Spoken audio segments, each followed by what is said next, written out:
ceļš līdz šodienai, cik grūts, cik viegls, cik izaicinošs viņš ir bijis.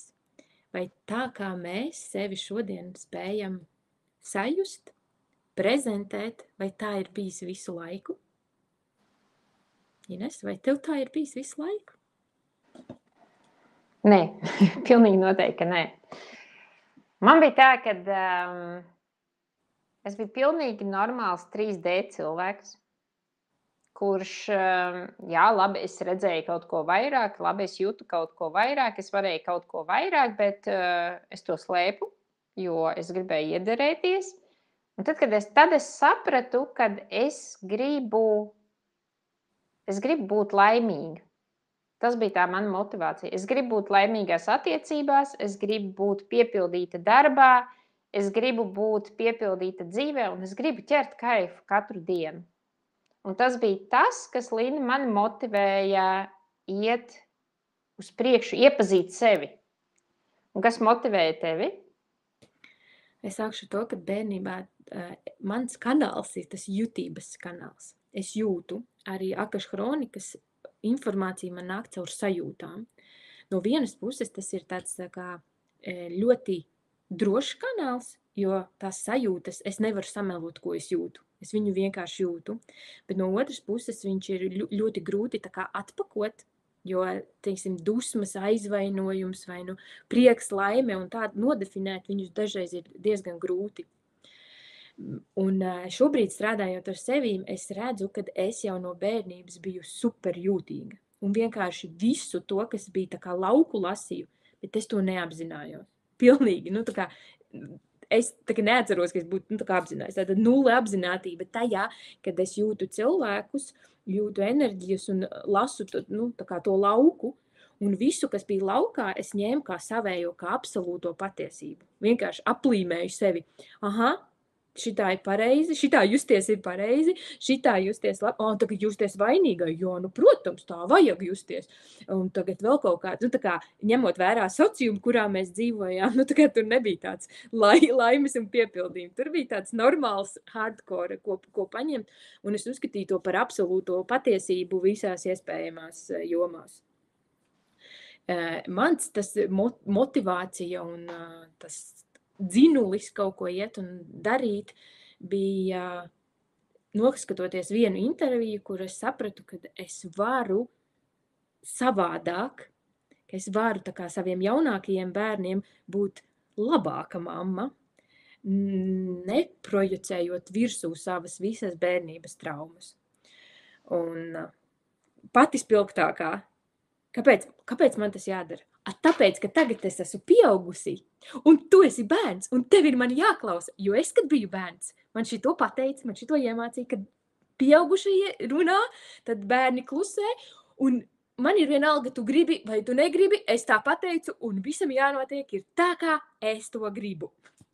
Un tad, kad es to apzinājos, ka tas nav, ka es to patiesībā gribu, bet ka tā ir reāla programma, tad es sāku strādāt ar sevi. Man redz bija tā, kad es sapratu, kur es esmu, es redzēju, ko es gribu, bet es nezināju, kā tur nokļūt. Un tad es sāku meklēt, jo tas ceļš pats par sevi bija ļoti interesants. Es sāku meklēt, un laikam tas pirmais posms, ko man vajadzēja tad ar prātu, bija Lienas un Urēsinas bagātības formula. Vēl kā tagad atceros. Es viņu izgāju cauri, jo tā bija tā pirmā informācija, ko es ar prātu varēju vispār uzņemt. Jo Liena arī lika toreiz meditēt un visu, un tas man bija ar prātu saprotams, un tā man bija tā pirmā pieredze. Un tur bija vienā reizē elpošanas sesija klāt. Un tad es pirmo reizi bez jebkādas pieredzes elpoju, un man norāva jumtu. Jo es atrados pie augstākā tupot uz celīšiem un draudot tā, it kā man pasaule būtu gājusi bojā, un es esmu vienīgais, kas palicis dzīvs ir. Jo es lūdzu piedošanu par visu, ko es esmu sastrādājis un nesastrādājis un neizdarījis un izdarījis un tā tālāk. Un tad es sapratu, ka kur es vēl vairāk tā kā pastiprinājās, kad ko es gribu. Un tad, kā man bija tā nākamais, tad es nonācu mentoringa programmā pie Jāņa. Un es sapratu, ka es nevaru tikt viena pati galā. Nu, ka man vajag to rociņu, kas mani izved tam cauri. Es mēģināju. Es tur biju salikusi sev plānu ar prātu. Es biju izdarījis visu. Es biju visu mājasdarbus izdarījis, ko vien varēja izdarīt cilvēks. Un es sapratu, ka es nekur nenonāku. Nu, viss. Un tad es paņēmu toreiz privāto mentoringu pie Jāņa. Mēs gājām cauri. Es teikšu godīgi, tik daudzas reizes Linda uz deguna kritus, kā es kritu, es mūžam nebiju. Man liekas, tās bija reizes 6. Visās jomās, cik man viņas ir. Man nāca viss pēc kāds. Jo vairāk mēs kaut ko atstrādājām no iekšējā bērna, jo vairāk no kaut kādām programmām, jo vairāk es uz tā deguna braucu pa to asfaltu. Un, kad es biju 6. reizi nokritus, es Jānim teicu, ka man vairs nav spēka. Es saku, es nezinu, kas tā pa izaugsmi, bet es šito vairs negribu. Un viņš smējās, viņš teica, viņš tā kā varbūt 7. reizē ir tas pacēlums. Un tad es skatījos, man likās, labi, 7. reizē ir tas pacēlums. Es gaidīju savu pacēlumu. Kas notika? Es aizbraucu strādāt un man uzkrita uz galvas koks. Man bija smadzeņu tūs, ka es gulēju mājās pilnīgā. Es nevarēju knapi pakustēties, varēju un ļoti smagā formā man bija. Un kas notika? Es vienā rītā pamodos un teicu, es kļūšu par elpošanas pasniedzēju. Es uzrakstīju Jānim, es kļūšu par elpošanas pasniedzēju. Viņš skatās, viņš saka, opā, tad tev bišķīt vēl kaut kas jāizdara. Es saku, kas tad? Transformācijas kurs 2 un ūdens kurs tev ar vēl vajag. Un tad es aizbraucu uz ūdens kursu. Tie uzreiz pēc smadzeņu tūskas, tā kā arī nedēļa bija vesela, uzreiz jau sēdos lidmašīnā, lidoju uz Latviju un bāzu baļā iekšā savu galvu, vienalga. Un es biju gatava elpotāji, ļoti ekstrēmi. Un tur es sapratu, kas ir izaugsme. Tur man, kad sāka viss vērties vaļā, gan tās visas iepriekšējās dzīves, kas man nekad nav bijušas viņas aizvērtas. Es vienkārši nevarēju paskatīties ar tā brīža domāšanu uz visu. Un tad es sapratu, ko nozīmē tā izaugsme. Ka tā izaugsme jau nav, es nezinu, ka tu varēsi lidot kosmosā. Tā izaugsme ir, ka tu varēsi iepazīt sevi, ķert kaifu no tā, cik pilnīga dvēsele tu esi, ka tev ir viss. Tev vispār nevienu un neko nevajag pēc idejas. Bet tāpat laikā ir tik forši ar citiem to visu dalīt, un kad viss ir iespējams. Un to visu, ko mēs no augšā esam piedzīvojuši vai iepriekšējās dzīvos, mēs integrējam šajā. Un tā pilnības sajūta, tā bija tā, kas bija tas wow, šito es gribu. Šitas ir manējais. Es gribu šitā celties katru rītu, es gribu šitās vibrācijas. Un tas bija tas mans, kas manī vārdu vistiešākajā nozīmē paņēma. Es sapratu, ka tas ir kaifs. Ka dzīvot var arī ar kaifu, nevis tikai... Jo man, Linda, es nezinu, kā tev, man bija sajūta, ka cilvēks piedzimst, iziet skolu, dabūt darbu, maksā rēķinus un nomirst. Viss tas bija mana saprašana par to, kā notiek dzīve. Pa lielam. Man cita vairāk, man tāda priekšstata nebija. Labi, dažreiz aizbraucu atvaļinājumā priekš ķeksīšu, lai visiem parādītu, es varu aizbraukt atvaļinājumā, bet tāda reāla kaifa tur nekad nebija tāds, kad wow, ja? Bija tāds, jābrauks mājās, būs kā jauna rēķina. Tāds, kā tev bija, varbūt pastāst par savu ceļu? Man bija tā, ka man nebija vispār, es vispār nezināju, es klausījos, visi saka, tur kaut kāds dzīves mērķis, kaut kāds tur, kaut kam lielākam jābūt, un mēs neesam tikai ķermenis. Jā, labi, ja kas mēs esam. Man nekad nebija jautājums, kāpēc es esmu šeit uz zemi. Tāds lielāks. Un goda vārds nebija. Es biju ļoti tālu no visa šitā. Pirms 4 gadiem es klausījos meditēt. Kas ir meditēt? Es gribu meditēt, bet kas tas ir? Kas man jādara? Kā es varu sākt meditēt? Kas tas tāds vispār? Ko viņš ziemā ēd? Man bija tāds, man bija pilnīgi, es gribu iet, bet arī jau pirms 4 gadiem piedāvājums bija diezgan plašs, bet nav tā rezonance, nav kaut kas. Pirms 4 gadiem man bija pat tā, ka, tā, kad bērni ir lielāki, es varētu, iet mācīties kaut vai. Es iestājos augstskolā, bet nepabeidzu augstskolu, jo man pieteicās pirmais bērns. Tas nebija tikai bērna dēļ, viennozīmīgi. Tas bija tāpēc, ka tas nebija manējais. Un es tā kā gribētu kaut ko, paskatot, šito 4 gadus mācīties, nebūs. Šito 4, nē, es varētu varbūt pusgadu vai gadu, bet 4 gadus, negribu. Es tā kā nespiedu sevi, ļāvu, bet man tiešām nebija, es nezināju, uz ko es eju. Man pilnīgi bija, tā kā, I don't know, es vienkārši dzīvoju no to dzīvi, kāda viņi ir, es dzīvoju. Un, teiksim, tādiem maziem solīšiem, tā kā, ja es varu uztaisīt rītdienu labāku par šodienu, that's okay for me. Bija rīti, kad es biju mamma, man bija bērni, visi veseli, visi forši, bet es no rītiem cēlos atkal. Darba diena. Labi, aizvedīšu, palaidīšu bērnus, atnākšu, ko es darīšu, pasēdēšu dīvānā, māju droši vien nevākšu, tāpēc, ka tad, kad viņi atnāks, tad man sākās tā kā tas riņķa dancis, un tad sanāk, kad nevis es strādāju 8 stundas, bet es strādāju, 12, 16 stundas. Tāpēc es tā kā to laiku, kamēr bērni bija projām, es tā kā darīju, ja godīgi neko. Dīvānā seriāli un sevi visu laiku, vajadzētu savākt to māju. Vajadzētu, un katru rītu modos, un atkal tas pats, viens un tas pats. Tā kā bija rīti, kad, kāpēc mosties, lai vienkārši tanī žurkas kamīšu ritenī ieskriet un darītu atkal to pašu.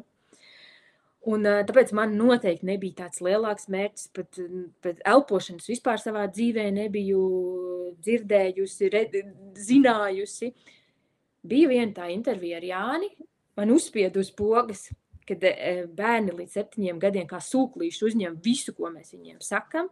Es to ļoti labi redzēju saviem lielajiem, ko es viņiem biju iedevusi. Uz mazajiem vēl bija cerības. Nāca tā kā pieteikties transformācijas kursam. Un es nestrādāju. Un tas transformācijas kurs nemaksāja 20 eiro. Un ja es tā vispār šodien paskatos to naudu, ko es esmu ieguldījis savā izaugsmē, kuras viņas dabūju, I don't know. Tāpēc tas ir par to, ka es nevis neju, un man ir tik ļoti liela tā, es kādreiz biju pret šito te, es biju tā, jā, ja man būtu nauda, es gan darītu to un to, 100 punktu es darītu, ja man būtu, es tagad celtos iet un darītu. Šodien es redzu, ka tā nav. Tad, kad ir tā darīšana, tā nauda vienkārši, jā, tas nav. Uz galda neuzkrīt pačkaru tur 10 000. Linda tagad izpaudies. Jā, tā nav, bet viņš kaut kā saklikšķinās un saliekās, kā vienkārši. Un tieši tāpat man tie visi kursi, tā kā es sāku transformācijas kursu, man liekas, es sāku pat 2. transformāciju. Kāds pasniedzējs? Nopietni, nevar. 2. kurs gāja uz beigām, tā kā, kas ir turpinājums? Pēc 1. turpinājums 2. Pēc 2. kas ir turpinājums? Tā kā vai pasniedzēji, labi, ūdens kurs arī, bet pasniedzēji tā kā tāds ilgtermiņa, tāds, tā kā paliekošāks. Un mans rokas trīc, un es aizpildu to anketu, un man tagad ir saruna ar Jānu, un es... ko tagad teiks? Tagad mani varbūt izbrāķēs, vai tā kā, un kā tu gribi? Un viss, labi, tur aiziet, un Jānis pasaka jā. Un tāpēc es tā kā brīnos, ka citi tā kā liekas, ka, ne, Jānis izbrāķē. Man likās, priekš mana tās apziņa, pašapziņas līmeņa, kas es pa pasniedzēju? Un vēl viss kaut kās tāds, bet salikās, es izgāju. Pirmās reizes tanī pasniedzēja satikšanās, kur visi iepazīstina ar sevi. Ko es te daru? Es mamma, 16 gadu. Vienīgais, par ko es zinu vispār, es varu pastāstīt par bērniem. Tā man viņi ir 4, un katrs savādāks. Man nav pat vienas sistēmas, kā bērnus pareizi audzināt. Nav tādas vispār. Un vienkārši tāds, ka tas bija kaut kas tāds. Man pirms tam arī bija individuālās elpošanas, un man tā dāma saka, kā tu iedomājies, kas tad ir pasniedzējs? Un tas, tā kā tajā momentā, man liekas, pasniedzējs bija tāds, tā kā dieva viena daļa. Viņš bija tik augstu, ka tas nebija savienojams ar mana tā brīža to sajūtu par sevi. Kas tur vērās un atvērās tanī pasniedzēju kursā, tas ir vienkārši kosmos, un es esmu tik nenormāli pateicīga sev visumam, Jānim un visiem iesaistītajiem, kad es tajā mirklī saņēmos un aizgāju, un tikai tad man sāka, kas tad ir tas, ko es gribu? Jo līdz tam mirklim man bija tā, ka, ja es kaut ko gribu, 100% garantija, ka es viņu nedabūšu. Tāpēc es tā kā pārstāju gribēt, es tā, labi, kas nāks, to ņemšu. Un tad tas bija tas lielākais, ko es savā dzīvē dabūju. Tad, kad es sāku gribēt, kaut vai ieplānoju atvaļinājumu, vai nu viņš nenotika vispār, vai viņš tika pārcelts pa nedēļu šurpu turpu, es vispār neko nevarēju ieplānot. Tāpēc man nebija nekādas ekspektācijas, man nebija nekādas gaidas, un es vienkārši, man liekas, ja diena bija forša izdevusies, kas varēja pasmaidīt, kas nebija droši vien tā kā lielākā dienas daļa, tad bija forši, ja nebija, tā jau visiem ir. Dzīvo nost. Pastāstā, tagad tu. Mēs stāstam par to, kad mēs atradām, ka mēs gribam iet izaugsmē. Bet kāds bija tas ceļš?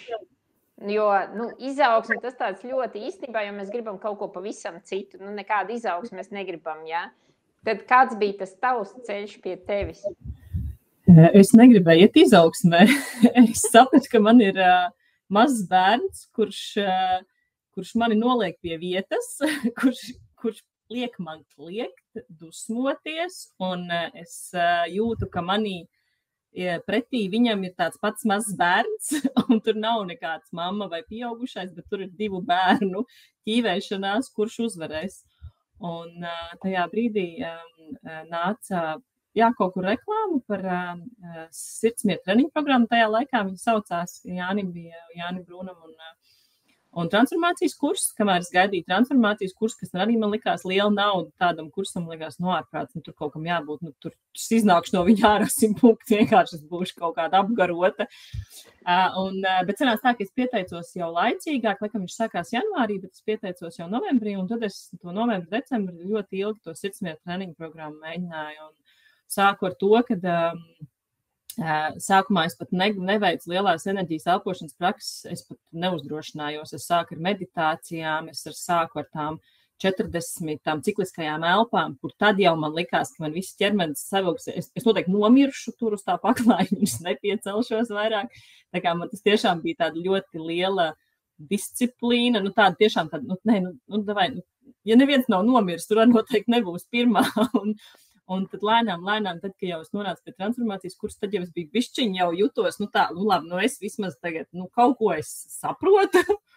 Un tad jau tas transformācijas kurs bija tāds pagrieziena punkts savā ziņā, kur es sapratu, ka, tad tas viss, tajā brīdī būtu nesapratu, ka es visu radu, bet es sapratu, ka, kaut kā tas viss saistās. Tas, ko es daru vai nedaru, tas kaut kā ietekmē.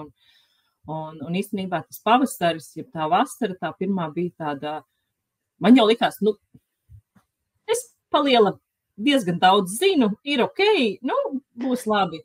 Un tad kaut kur uzpeldēja ūdenskursa reklāma, un man arī nebija ne tādas naudas, ne tāda līdzekļi, bet es vienkārši sapratu, ka nav variantu. Ja es pateikšu skaļi, kad es tur gribu būt, tad noteikti atnāks saliksies. Un tā arī es darīju, ierakstīju formā. Kad es tur gribu būt, nav nejausmas kā, nav nejausmas par ko, nav nejausmas nekas. Tad es tur gribu būt, un ticiet vai ne, viss salikās. Un tajā laikā jau arī es paralēli devos dvēseles ceļojumos ar Lindu un dažādas citas prakses piekopu, kur arī atnāca šīs hronikas pie manis, kuras es vienkārši mācījos un darīju tikai, lai sevi izzinātu, lai saprastu, kāpēc tā ar mani notiek, kas tas tāds ir. Un īstenībā tas viss sākās no šī bērnu aspekta. Kā tas var būt, kad es nevaru ar savu 3-gadnieku vai 4-gadnieku, ka mums visu laiku ir kaut kāds, un tad tu saproti, ka ir tāda karma, ir kaut kāda miedarbība, jūs viens otram kaut ko mācat. Tu tevi nemīlēji, tāpēc tu tagad viņam centies kaut kādā ziņā atriepties, ja? Un tas viss tā kā visu laiku tā puzlīt liekās, un jo dziļāk, jo interesantāk paliek. Un kā jau Linta minēja, ūdenskurs pasniedzēja, kurs tie ir tādi tiešām, kur tu vienkārši tā ļoti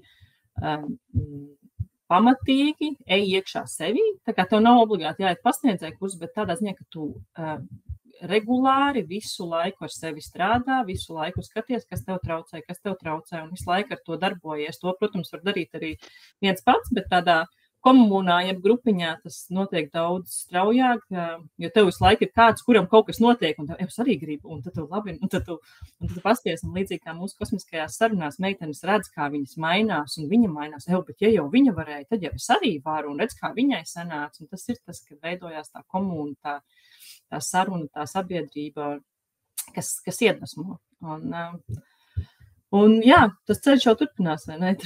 Viņš visu laiku nākamais kaut kas interesantais, un visu laiku ir jāiet tajā, kur ir bailīgi, kur pietrūkst naudas, kur pietrūkst laika, un ja tu iesi tajās visās lietās, kur ir tāds, šito nē, es negribu, un ja tu tajā iesi, tu zini, ka noteikti tev gaida nākamais līmenis, un tu varēsi darīt vēl kaut ko foršāku un lielāku. Tā izaugsmē ir jābūt kā tavai, kā tīrīt zobus, ja? Tāpēc viņi droši var nesaukt par izaugsmi, bet par dzīvi. Vienkārši tu ieskaties ar katru reizi dziļāk un dziļāk sevī un ļauj nākt tam. Viena lieta, ko es redzu, ko cilvēki dara, viņi noliedz. Es nedrīkstu būt dusmīgs, es esmu labs, pareizs, es nedrīkstu, ja es nedrīkstu būt dusmīgs, tad automātiski tu pasaki sev, ka tu nedrīkst būt priecīgs. Un tas ir par to, ka tu vienkārši dzīvo. Patiesībā es varu teikt, ka tagad es dzīvoju. Pirms tam es eksistēju. Tagad es patiesībā dzīvoju. Jā, ar kāpumiem un kritumiem, bet tie kritumi nav tik, kā man Ines, viņi vairs nav tik sāpīgi. Viņi ir, tādi apzinātāki. Nokrītu, ok, labi, ko es darīju nepareizi? Kāpēc man vajadzēja šo pieredzi? Ko šī pieredze vēl man stāsta, ko es vēl neesmu palaidusi vaļā? Un tieši šī gada, šī gada ūdenskurs bija tieši tāds ķirsīts uz kūkas, tikai atvēra, man paplašināja un atvēra tik daudz, un vienkārši nenobīties, neapstāties un pieņemt to, ko tā mūsu katras pašas dvēselīte ir ieplānojis šī dzīvē pieredzēt. Es vēl gribēju pateikt, ka arī tām, kurām sākumā varbūt nesanāk meditēt, varbūt nesanāk elpot, tas ir ok. Es teikšu godīgi, man arī pirmajās reizēs nesanāca meditēt. Nesanāca. Es sastādīju visu nedēļas plānu, kamēr gāju meditācijas, izdarīju visus darbus, kurus vien vajadzēja. Tā es meditēju. Tā mēs saucās mana meditācija, jo es nevarēju atslēgt prātu. Mans prāts bija spēcīgāks par mani. Un to visu var iemācīties, to tiešām var iemācīties. Un ja jums nesanāk, tad paņemiet tiešām to roku, kuru jūs izvedīs tam cauri. To, kurš ir pats tam izgājis cauri un kurš zina tās tehnikas, kā ar prātu un ego strādāt, kā strādāt ar iekšējo bērnu, vienkārši uzticieties. Reizēm tā ir vieglāk un tas prasīs īsāku laiku. Būs varbūt dārgāk, bet jūs būsiet tuvāk savam mērķim. Tas ir mans ieteikums. Ja mēs rēķinam laiku pret naudu, tas noteikti būs lētāk. Ar visu to, ka tas finansiāli liekas dārgāk. Un jā, arī es teikšu, arī šobrīd dažreiz sanāk, ka es nemāku un nesanāk meditēt, jo ir kaut kādi izaicinājumi dzīvē. Un vēl joprojām mēs esam tikpat parasti un vienkārši cilvēki ar visām cilvēku dzīves izaicinājumiem. Un es atceros savus pirmās elpošanas, es vienkārši izrubījos. Es cēlos transformācijas kursā, lai es viņu izietu, es cēlos sestdienas rītā, kaut kādos 5, 6, lai pirms bērni mostās, es būtu izelpojis. pēc pirmajām 5-10 minūtēm es izslaidos, un tā, labi, tā arī, vai, tā kā dziļā miegā iegrimt caur elpošanas sesiju arī ir kruta īstenībā, nav nevainas, vismaz ķermenis atpūšās, un viņš jau uzreiz var savādāk funkcionēt. Tā kā viss ir forši. Jā, un kā jau tu teici, mēs mācāmies dzīvot, un mēs mācāmies manifestēt, kā arī es bieži vien sev uzmanifestēju stāvvietu, nevis savai automašīnai. Un tas arī ir, mēs vienkārši mācāmies, jo es piebraucu pie tās vietas, kur man jābūt, un tur ir tāda vietiņa, kur es varētu nostāties, bet manā automašīna, diemžēl, nē. Tā kā tas ir par to, ka mēs mācāmies dzīvot uz šīs zemes, kaifīgi, forši, mums ir viedoti visi rīki, mums ir visi pavadoņi, palīgi, un mums tikai viņi ir jāsaklaus, un tāpēc mēs esam šeit, kurus mēs jau esam varbūt pagājuši kādu solīti pa priekšu, un varam iedot to roku un palīdzēt arī tev drosmīgāk spērt tos soļus, vai ne? Un baudīt, lai tu... Kāpēc jāspērsie soļi? Lai baudītu to dzīvi, vai ne? Lai beidzot sāktu dzīvot. Jā, mēs jūs gaidīsim mūsu kosmiskajās sarunās. Paldies!